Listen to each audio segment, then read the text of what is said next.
Alright, hello and welcome back to this episode of Rising Gloomrot. And we're going to head over to the Transcendum Machine Factory, which is where we've been farming up. And we're going to fight the boss there. So that boss is the... it's the... Ziva the Engineer. This is the guy that will give us... If we track him, we can see that he's straight over here. He's going to give us the recipe for the alloy that we need. And of course the other machines that we need to craft our weapon. So like I said before, you can always go ahead and either, try to fight him, or you can attempt to farm up the required materials for the alloy. There's so many battles over here. If you're over here, you can also grab these plague briars. Definitely need those. Alright, made it here. Alright, let's try to sneak in there. So we have to just go through and make it inside the building. This fight is indoors, so we don't have to worry about that too much. And he is in the big building where we saw him before. And dang, there's like so much stuff here. There's a lot of things fighting here. Okay, here we go. Here's the fight. I'm gonna pop all my stuff. This is not too difficult of a fight, but there is a lot of extra adds in this fight, so we have to be careful with that. But yeah, let's get started. And as you see, we're like very equally leveled. So yeah, this boss uses the flamethrower, spawns quite a few adds, but really be careful with some of the adds that he spawns. And eventually he'll fly up in the air and start dropping different attacks on us. So yeah, you can use the little structures in the building to kind of dodge the attacks, which is kind of nice. I think it's kind of what the purpose of those. But then as she switches the guns, just be careful with some of those guns.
But yeah, that's the fight. Not too difficult. Just to use a lot of line of sight, really. That's the biggest tactic. And we got... Let's see, what do we got? We got another axe, which we'll probably not use. And I think we got a book. Tailor flooring, we already have that one. And we did learn ball lightning. That's kind of a fun one. The biggest thing is a fabricator and the ability to make the canisters, which will let us make the radium alloy. So we have the scrap for that. We should have the iron for that now. So I will head back to the base. It is kind of daytime. I'll probably just try to run through here and get out of here as fast as I can. But yeah, I'll head back to the base and then we will talk about the crafting. So I'll see you then. Alright, here we are back at the base. Grab some scrap from the chest there, and we can now make the fabricator, which requires a forge flooring. Nice. I think... Wait, is this the way? I think this way. I think this is how you face it forward. We only need one. Yeah, there we go. So the first thing we can learn is this, which requires... So you get an empty canister for iron and glass. And it works just like the forges, where you can just put stuff in there and it automatically crafts it. We should have some glass made. Yeah, there we go. Alright, let's put some glass in there. This is going to craft up these canisters, and the canisters is what we need in order to craft. We have to go fill them up though, but then we can come back and we can craft the radium alloy. We get 4 radium alloy from one craft. So really we only need one canister, some scrap, and then some of this sulfur, which we should have some of that sulfur. I've been sending one of the miners out to go get sulfur for me the last few times he's come back. So we should have all this stuff. We can probably craft up a decent amount of this. And now that we have a guy that can actually go farm this for us too. You do need quite a bit, mostly because you're going to be crafting these power cores for various things. For different like late game crafting recipes, which I believe is some of the magic stuff requires the power cores. And you do need one of these EMPs if you're going to go for one of the last bosses to get the pillar that gives you the buffs. So I'm going to let these things craft up, and then we'll go fill these up, and I'll show you where to fill them up at. Alright, we have 5 canisters made, which is good enough for now. Let's just go ahead and grab this stuff. We have to go fill them up with sludge, which is located in the areas, these little yellow areas here. You can go here and fill up the canisters with sludge. You have to do that. So I'd recommend just going to the waygate here. There's a little pool right outside of the waygate. Just jump down. You might have to fight some things that pop up here, but for the most part, it's not too bad. So you just come here and you can just fill them up. Get a little closer. That's pretty much it. Sludge-filled canisters, and it's any of these yellow pools. It's the equivalent to their water. So, and also you see these little yellow briars. You definitely want to grab those. You're going to need quite a few of those, and hopefully get lucky and maybe get some seeds. But you're definitely going to need those in the future. So I would start grabbing them while you're here. And you can, fortunately, travel back with the canisters, which makes it really easy to do. So let's go back to the base here.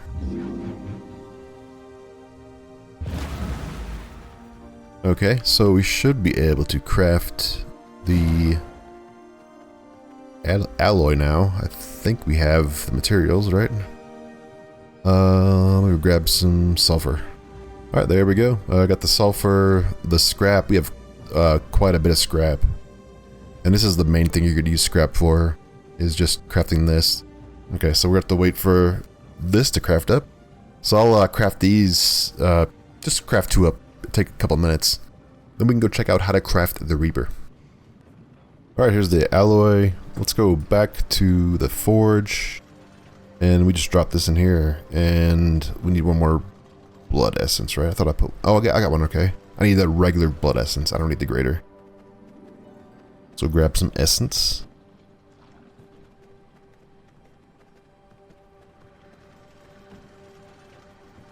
There we go. Crafting up our harvester. It did use up the one that we crafted earlier. There we go. We have our harvester.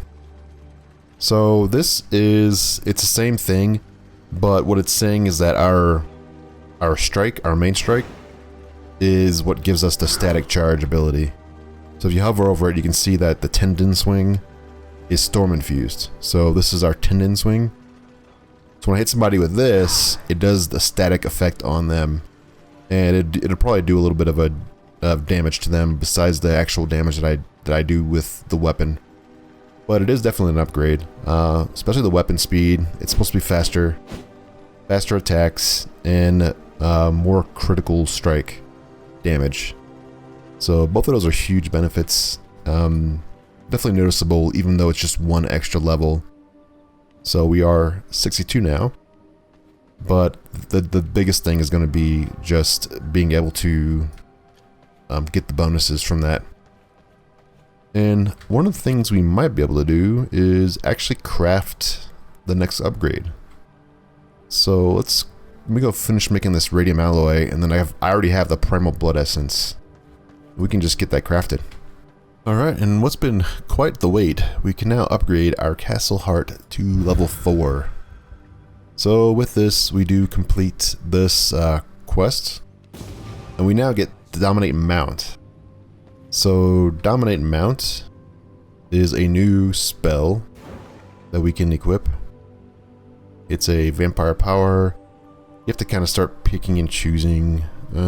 Probably not going to use rat form now that I have human form. So let's just use this. And if we have a mount, all you have to do is just go ahead and kind of just drain them, I guess, or just dominate them, and then it gives you the ability to now use your mount. So now you have a mount that you can put a saddle in, and you also have one that you don't have to feed anymore or give it water. So this is a permanent mount. Once you're in dominate mount form, you can also hit R. No matter where you are in the world, you can hit R, and it will summon your mount and fully heal them. Or I guess it'll heal them quite a bit. Not fully heal them sometimes. Sometimes they have too much damage, and you have to, just get a little bit of healing on them. But you can summon your mount anywhere in the world, which makes mounts so much more useful, because you can just ride them anywhere, jump off of them, and then, go run somewhere and then summon them there. It makes traveling so much easier. So let's complete that. We do have a vampire horse saddle that we can craft. I believe that's in the... Let's see, I think that's in the leather working station here. Yeah, so it's thick leather and iron ingots. We should be able to get that stuff. I did notice that's actually going to be a blood moon. Blood moon, let's see. Man, you know who the best person to fight on a blood moon is going to be the old wanderer. That'd be the perfect person to fight, because it's like one of the hardest bosses because of the mechanics there. I don't know if we're going to be able to get to that though. Let's see. The old wanderer's like way over here in the cursed forest. And there requires a lot of running around. I think we might have to skip this blood moon. Maybe the next one we can go do something. But let's go make a saddle. And the saddle gives us a little bit of bonus to speed and acceleration, which is the two most important stats. Alright, so we just put our saddle on our mount. We get that extra bonus to speed and acceleration. It definitely makes a difference when you're out riding around. Okay, so what we can do is probably just go ahead and use this blood moon, and we can at least get Frostmaw. Frostmaw's a little bit of a pain. So Frostmaw is going to be like way over in the mountains here, pathing around here. So we'll just take this vampire gate and our mounts that we can now summon everywhere and head over there. One nice thing I wanted to mention also is that if you're riding on your mount, you now have the ability to jump. So you can now jump over stuff just like you can in wolf form.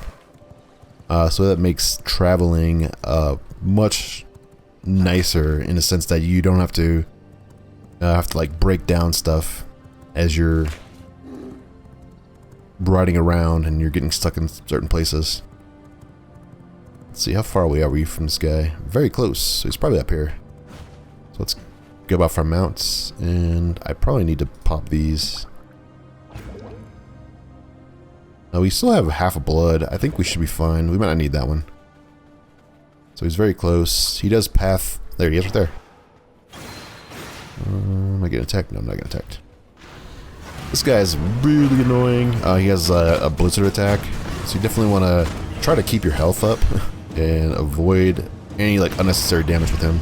So the biggest thing is he will do attacks that freeze you. He does like AoE attacks that freeze you. He'll do like a random blizzard howl thing that you have to just run away from him because it kind of boosts up his damage. And it also does a lot of like ice spikes underneath you. So really it's just a lot of time to run around and avoid him.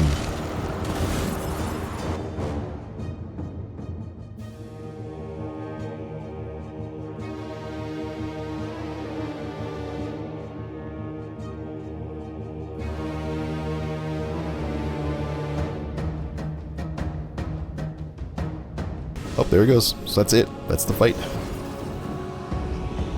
Fairly quick.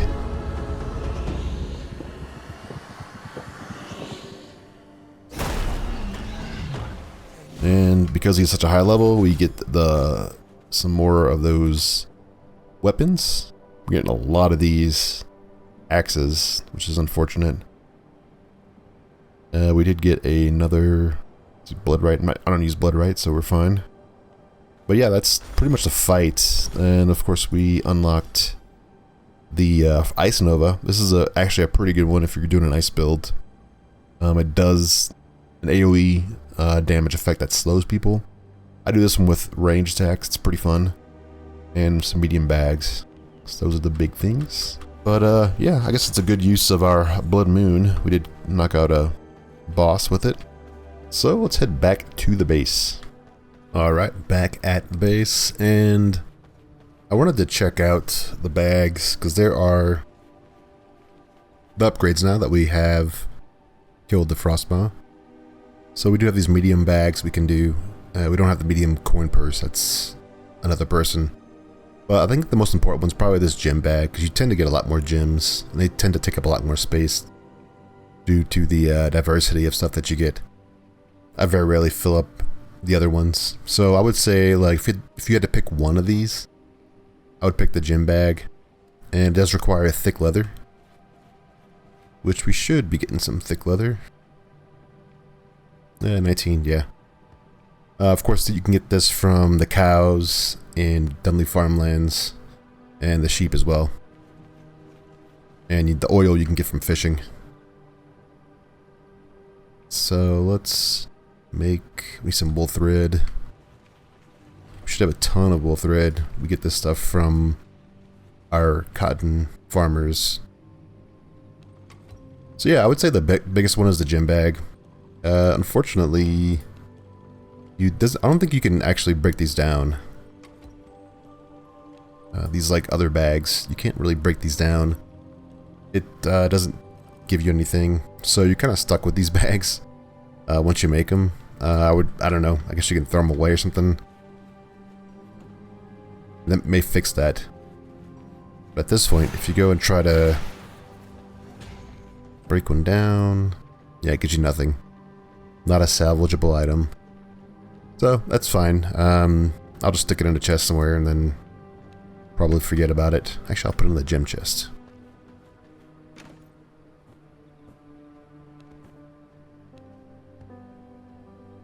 Okay, so what I want to do now, I have a couple options. This guy I'm going to get rid of. Somebody else experimenting with. I really need to find a rogue for up here so I can start mining the radium alloy and tech scrap from this area. So I really want to go find a rogue.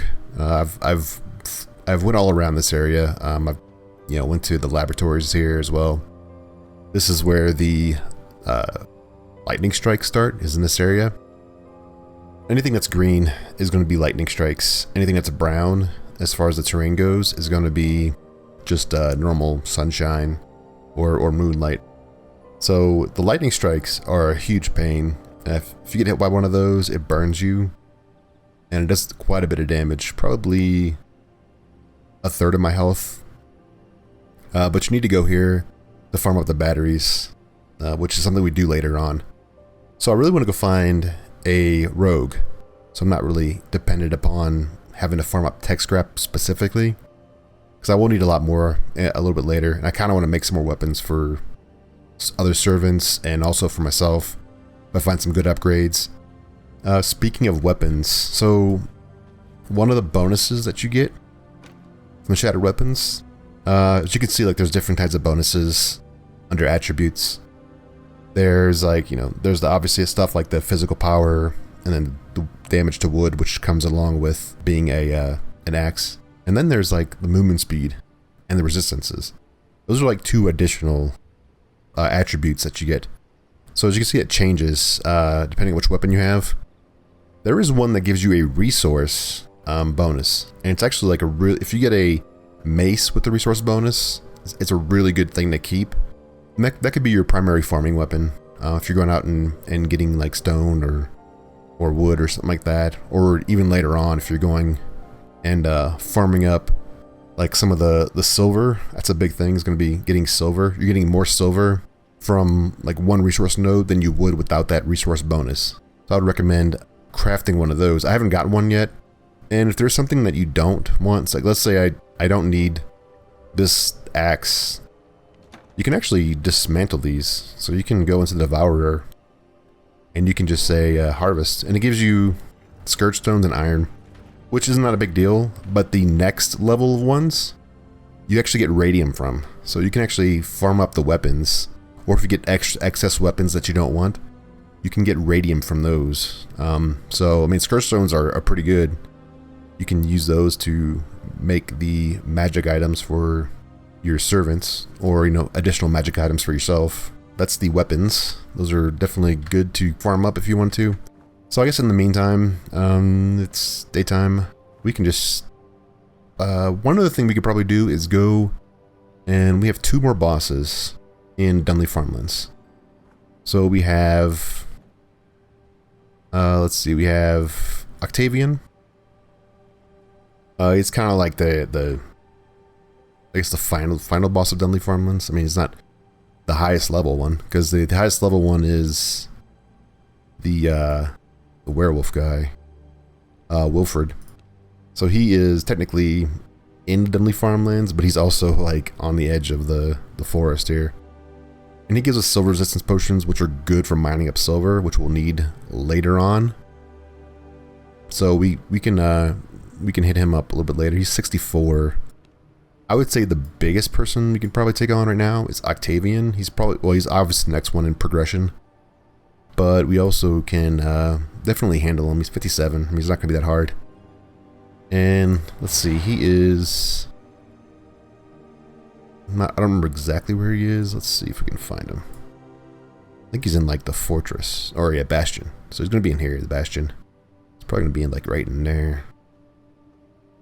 So we have to go here to the Bastion. When it gets darker, I think it's all outdoors. It's been a little bit of time since I actually fought this particular guy. I don't remember him that much. I know he wasn't that hard. We can fight him when it gets closer to dark. And then I'm going to go probably look for a rogue that I can put some good gear on, and like at least a 70% rogue from Gloomrot that I can put gear on. That would be ideal. Alright, so I'll be back and I'll go up there and get in place for fighting that next boss. Alright, I'm back. I am in the Bastion. I went into human form. I'm only coming back because I saw this guy right here. He's actually a 93% warrior. I definitely want to grab him very soon. You can see the little red glow, and if you hover over him, he is 93%, which is, you know, second best warrior. I can't find the other warrior that we had, 100% warrior. That would have been, you know, ideal. Still missing out on that guy, but this guy is worth picking up. It is almost nighttime. But yeah, you can just kind of roam around here as a human. There's a lot of shaded areas. I would highly recommend just walking in here as a human, unless you want to spend a lot of time fighting through. Here he is right here. I need to clear these guys out because this is not somebody you want. You don't want to get people involved in this fight. That you know, you don't have to get involved. This fight is a little bit of a pain. I didn't bring my potions, which is not to be that big of a deal. I do have another rogue blood. Definitely use that. Lots of crates here. You can always come here and get some crates. This is probably one of the better bosses to farm up. Like if you're trying to farm up those weapons. There's a lot of stuff here you can farm up too. A lot of little boxes around his area. So yeah, let's go right into the fight. Alright, so this fight is a little bit, it could be a little bit hard. You know, there's a lot of stun abilities. It's a lot of dodging. So you have to be very careful with the attacks that he has. So he will do 3 or 4 different types of attacks that kind of resemble like the sword attacks, where he'll like shoot a sword on the ground, blade on the ground, and then it'll draw you back into him. He'll also do these boomerangs, or just, you know, like blades that fly out, and they'll also do damage and slow you down. And then he will do a dash ability. The dash ability will cause your character to get stunned. And then once he gets down to a certain percentage of health, he will eventually start doing this spin attack, which can become really, really annoying. The blades just do so much damage, and then of course he hits you and does a lot of damage. But it does stun you though, so it's kind of nice. When he does do a spin move, you just have to run away from him, just keep running away from him. Try to dodge anything you can. I know it's like really hard to do, but another thing he does is he also will summon when he gets below a certain health percentage. So that's another thing.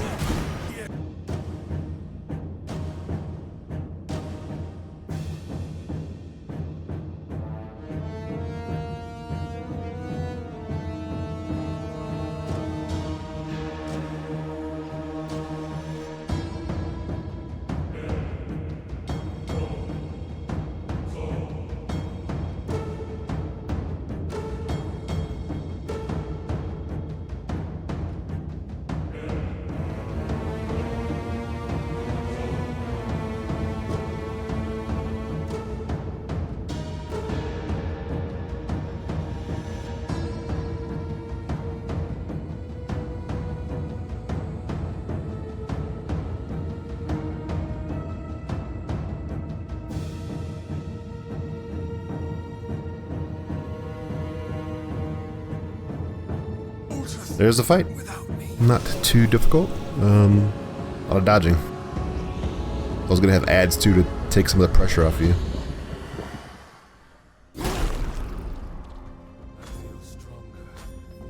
Okay, we got another weapon. I got a spear. It's just crit. Okay. Yeah, might not use that one. Yeah, just pick up everything else, and that's another boss. Oh yeah. So he gives us the Raging Tempest, and of course he gives us the ability to make the Dawnstone Regalia, which is the next level of armor that we would be able to use. And the wide castle gates. So this is actually pretty nice if you're trying to build like an outdoor area, you can just box it off with those and still have, you know, bonuses of being inside, or like an open area. But yeah, that's gonna be that boss. Alright, I'm gonna clear all this stuff out and head back to the base. Gotta run to the cave entrance. The way out is actually this way. You can actually skip all the trash and stuff, and go out this way and jump off the ledge here. Makes it a little bit easier. So I'll see you back at the base. Alright, back at the base. Not really anything else to get built right now. I think I'm gonna go out and try to work on getting another, you know, rogue or two from Gloomrot. I'll do that, you know, in between episodes, and hopefully I can find somebody that'll be able to farm this area up for me. But I think that's going to be it. We did take down several bosses, got a lot accomplished this episode. We're starting to move into Gloomrot, and then also the Cursed Forest will be the next area, and probably a little bit of the Silverlight Hills. So next episode we'll have a lot more, I guess, explanations on mechanics, and then also some really interesting boss fights and how those things work out. So we'll get into that the next episode, but I thank you for watching this episode, and I'll see you in the next one. Goodbye.